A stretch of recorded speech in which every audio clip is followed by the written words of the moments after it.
ஆண்டவராகிய இயேசு கிறிஸ்துவினை நாம் மையப்படுவதாக இந்த காலைவேளையிலே உங்களை பார்ப்பதில் மிகுந்த சந்தோஷம்.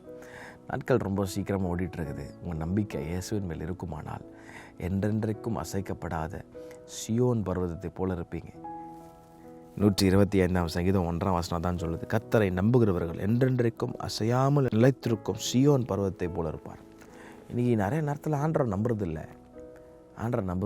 இப்போ மனிதர்களை வார்த்தையை நம்புறது, சுய பலத்தை நம்புறது, நானே பார்த்துப்பேன் நம்புறது, கிள்ளி ஜூஷம் கேட்குறது, எலி ஜூஷம் கேட்குறது, நாள் பார்க்குறது, நட்சத்திரம் பார்க்குறது. கர்த்தரை ஒரு நாள் அப்ரிஷியேட் பண்ணவே மாட்டார். கிறிஸ்தவர்னு பேர் வச்சுட்டு இதெல்லாம் பண்ணிட்டுருந்தேன்னா நீ எது கிறிஸ்தவனாக இருக்கிற லாகியே கிடையாதுப்பான்ற ஆண்டவர். அப்போ என்னது கர்த்தர்னு ஒருத்தர் கர்த்தர் மேலே ஏன் நம்பிக்கை வைக்கணும்? உலகத்தான போல இன்றைக்கி எல்லாத்தையும் சில பேர் இருக்கிறாங்க, எல்லாத்தையும் பார்க்க வேண்டியது.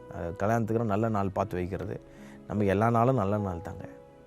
ஏன்னா ட்ரெடிஷனை ஃபாலோ பண்ணிவிட்டு உட்காந்துட்டு கர்த்தரை நம்புகிறவன் வசனம் சொல்லுது, என்றென்றைக்கும் அசையாமல் நிற்கிற சியோன் பருவத்தை போல இருப்பான்.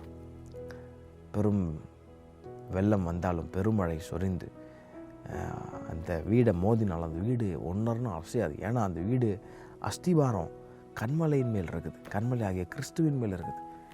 என்ன பொல்லா போந்தாலும் அந்த வீடு ஒரு நாள் அழியாதுன்னு கர்த்தர் சொல்கிறார்.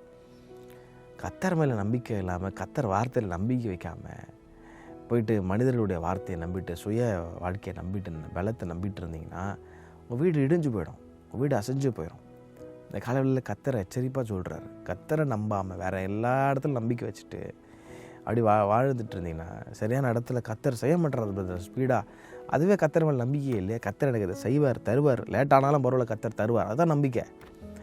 தேவன் எங்களை தப்புவிக்க வல்லமை உள்ளவர், அப்படியே தப்புவிக்க போனாலும் பரவாயில்ல, அதுதான் நம்பிக்கை.